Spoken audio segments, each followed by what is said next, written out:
Kitchen வாழ்க வளமுடன். வாழைப்பூவில் வந்து நிறைய ஹெல்த் பெனிஃபிட்ஸ் இருக்குது. ஆனால் வந்து பெரியவங்கலேருந்து குழந்தைங்க வரைக்கும் யாருமே ரொம்ப விருப்பமாக சாப்பிட மாட்டாங்க. ஏன்னா அதில் வந்து கொஞ்சம் துவர்ப்புத்தன்மை இருக்கும். இன்றைக்கி வந்து வாழைப்பூவை வச்சு ரொம்ப ஈஸியாகவும் அதே மாதிரி அடிக்கடி பண்ணுற மாதிரி ஒரு வெரைட்டி ரைஸ் தான் பண்ண போகிறோம். இந்த வெரைட்டி ரைஸ் ஸ்கூலுக்கு வச்சு கொடுத்தா குழந்தைங்க ரொம்ப விருப்பமாக சாப்பிடுவாங்க. ஈஸியாகவும் பண்ணிடலாம், ஹெல்த்தியாகவும் இருக்கும். வாங்க இதை எப்படி பண்ணுறதுன்னு பார்ப்போம். வாழைப்பூவை பட்டையிலேருந்து எடுத்துட்டு அதை எப்படி க்ளீன் பண்ணணும்னு சொல்கிறேன். எல்லாருக்கும் தெரியும். பிகினர்ஸ்காண்டி சொல்கிறேன். இதை இப்படி திறந்து இதையும் இங்கே லீஃப் மாதிரி இருக்கும், இதையும் எடுத்துடணும். இந்த மாதிரி எடுத்து வச்சுருக்கேன். இப்போ இதை காலையில் டிஃபன் பாக்ஸுக்கு பண்ணுறதுனா நீங்கள் நாளே இந்த மாதிரி எடுத்து வச்சுக்கிட்டுருங்க. வச்சு ஃப்ரிட்ஜில் வச்சுக்கிட்டிங்கன்னா காலையில் பண்ணுறதுக்கு ரொம்ப ஈஸியாக இருக்கும்.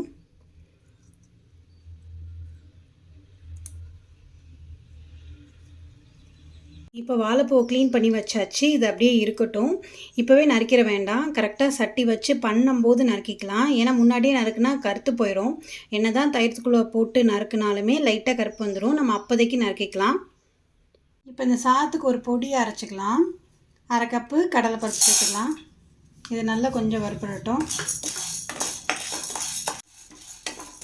இப்போ லைட்டாக வறுபட்டுருக்கு. இந்த நேரத்தில் வந்து நம்ம 1/2 கப்பு உளுந்து சேர்த்துக்கலாம். 1/2 கப்பு கடலைப்பருப்பு, 1/2 கப்பு உளுந்து கொஞ்சம் வறுபடட்டும்.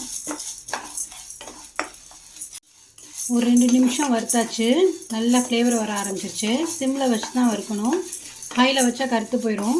லைட்டாக ப்ரௌனாக வந்திருக்கு. இப்போ இது கூட வந்து ஒரு 1/4 கப்பு பொட்டுக்கடலை, 1/2 கப்பு கடலைப்பருப்பு, 1/2 கப்பு உளுந்தம்பருப்பு, 1/4 கப்பு பொட்டுக்கடலை. உங்கள் காரத்துக்கு ஏற்ற மாதிரி வரமிளகா சேர்த்துக்கங்க. நான் ஒரு 8 மிளகா சேர்த்துருக்கேன். இது கூட வந்து ஒரு 10 பல்லு பூண்டு கொஞ்சம் நல்லா சுத்தம் பண்ணி தோலோடையே இருக்கட்டும். இதை நல்லா வறுத்துக்கலாம்.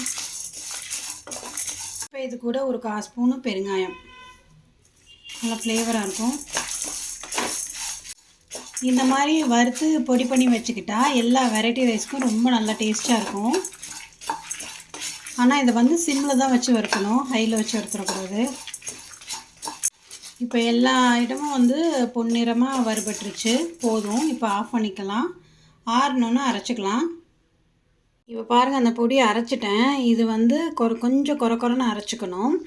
அப்போ தான் நல்லாயிருக்கும். ரொம்ப நைஸாக அரைச்சிடக்கூடாது. இதை வந்து ஒரு ஏர்டைட் கண்டெய்னரில் போட்டு வச்சுக்கிட்டோம்னா நம்ம வந்து வெரைட்டி ரைஸ் பண்ணும்போதெல்லாம் இது சேர்த்துக்கினா ரொம்ப நல்லா டேஸ்ட்டாக இருக்கும்.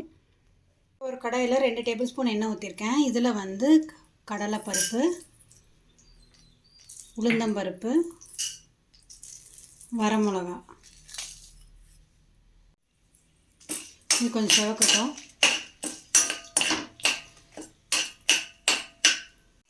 கொஞ்சம் சிவந்துருச்சு. இந்த ஸ்டேஜில் வந்து கருவேப்பிலை ஒரு கொத்து போட்டுக்கலாம்.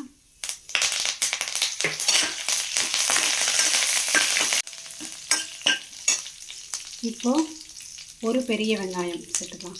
நல்லா பொடியாக சாப் பண்ணது.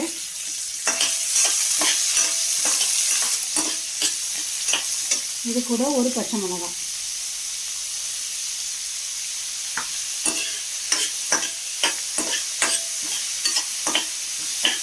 அளவு உப்பு. இது கொஞ்சம் வதங்கட்டும். இது வதங்குற வரைக்கும் நம்ம வந்து இப்போ தான் அந்த வாழைப்பூவை வெட்டி வச்சுக்கலாம். இப்போ வெங்காயம் கொஞ்சம் வதங்கிடுச்சு. இந்த ஸ்டேஜில் இப்போ கட் பண்ண வாழைப்பூவை சேர்த்துக்கலாம். எப்பவுமே வாழைப்பூ வந்து ஃப்ரெஷ்ஷாக கட் பண்ணுங்கள். கட் பண்ணி முதவே வைக்க வேண்டாம். இப்போ இது கூட ஒரு 1/4 டேபிள் ஸ்பூன் மஞ்சள்தூள் சேர்த்துக்கலாம்.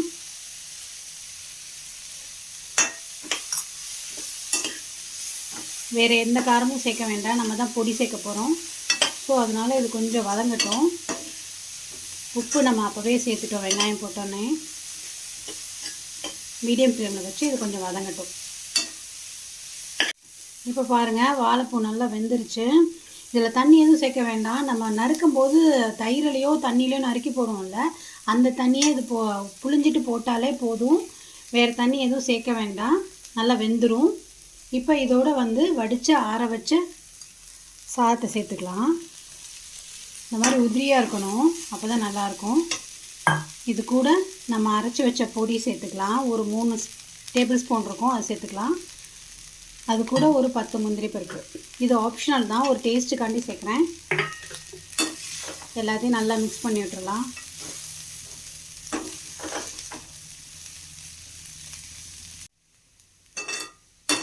நல்லா மிக்ஸ் பண்ணியாச்சு. இப்போ ஆஃப் பண்ணிடலாம்.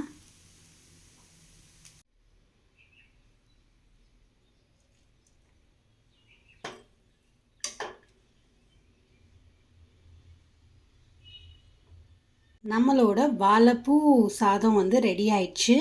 இதே அளவுகளோடு செஞ்சு பாருங்கள், ரொம்ப நல்லா டேஸ்ட்டாக இருக்கும். நமக்கு துவர்ப்பு தன்மையே தெரியாது. ஏன்னா அது கூட வந்து நம்ம வெங்காயம், பச்சை மிளகா, முக்கியமாக அந்த பொடி சேர்த்துருக்கோம்.